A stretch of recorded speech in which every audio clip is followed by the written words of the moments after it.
Have you ever heard of Ilayankudi Mara Nayanar?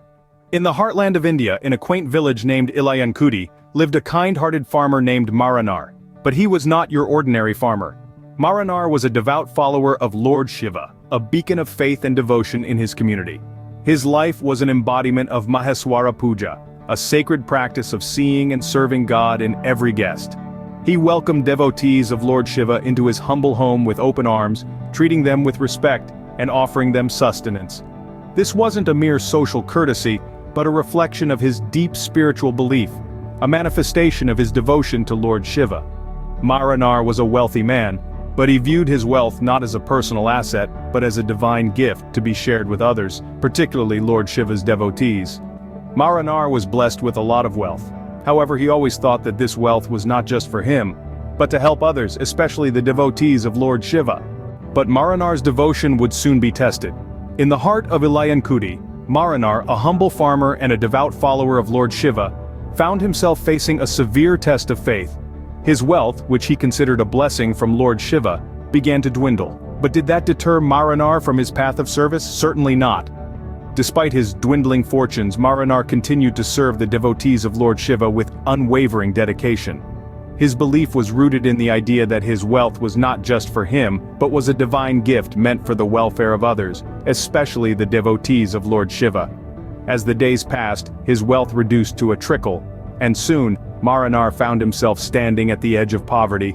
Yet, his devotion to Lord Shiva and his followers never faltered. He was determined to continue his practice of Maheswara Puja, the act of seeing God in every guest. In the face of mounting hardships, Maranar made the ultimate sacrifice. He sold his belongings one by one to continue serving the devotees of Lord Shiva. His house became emptier, but his heart was filled with devotion and love for Lord Shiva and his followers. His wife too stood by him, supporting his unwavering dedication.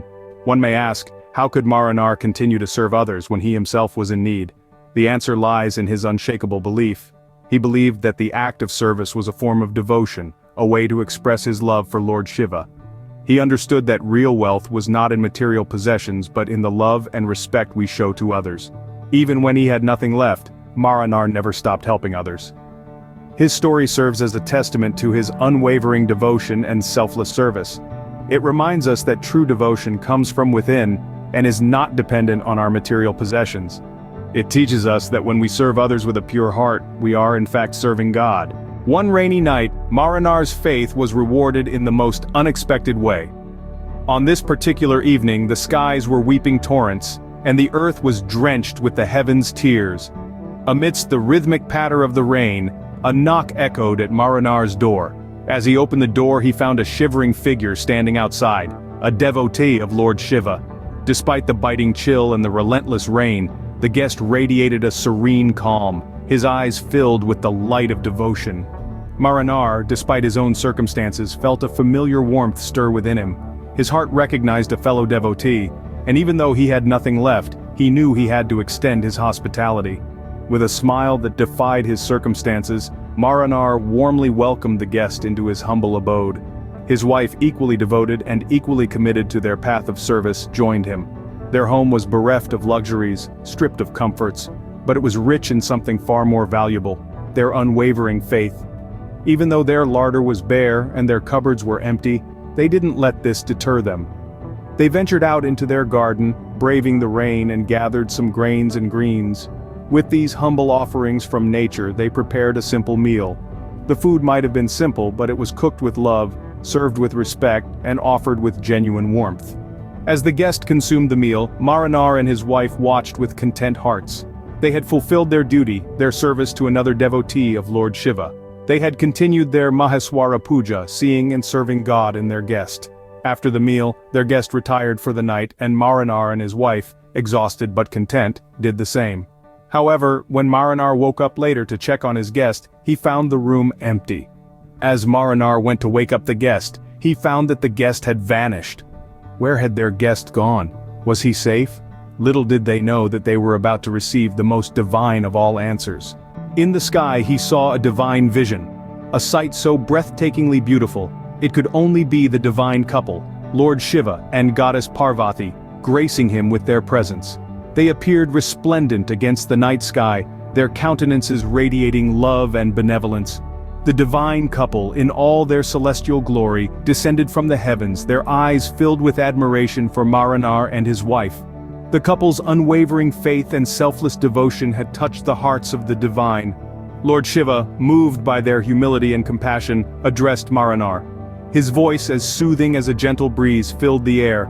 "Mara, your devotion and service to my devotees, even in the face of adversity, have won my heart," he said. "Your selflessness and sacrifice embody the true essence of devotion." As a mark of his divine blessing, Lord Shiva made a promise that would echo in the annals of time. Lord Shiva was so pleased with their selfless service and devotion that he promised them a place in his divine abode forever. This beautiful tale of devotion and sacrifice teaches us important lessons. As we journey through the life of Mara, we find a man of profound faith, a man who saw the divine in each person he met. His life was not just about him, it was about serving others, particularly those who shared his devotion to Lord Shiva. His practice of Maheswara Puja serves as a gentle reminder for us, encouraging us to treat everyone with kindness and respect, to see the divine in every guest. Maranar's wealth was not a possession but a tool for service. Despite losing everything, his spirit of service never waned, displaying the depth of his devotion. In the face of adversity, Mara and his wife exemplified selfless service, opening their home to a devotee despite their own lack. Their actions were rewarded with divine blessings, a testament to their unwavering faith and devotion. True devotion is in selfless service, and God always watches over and blesses those who help others with love and sincerity.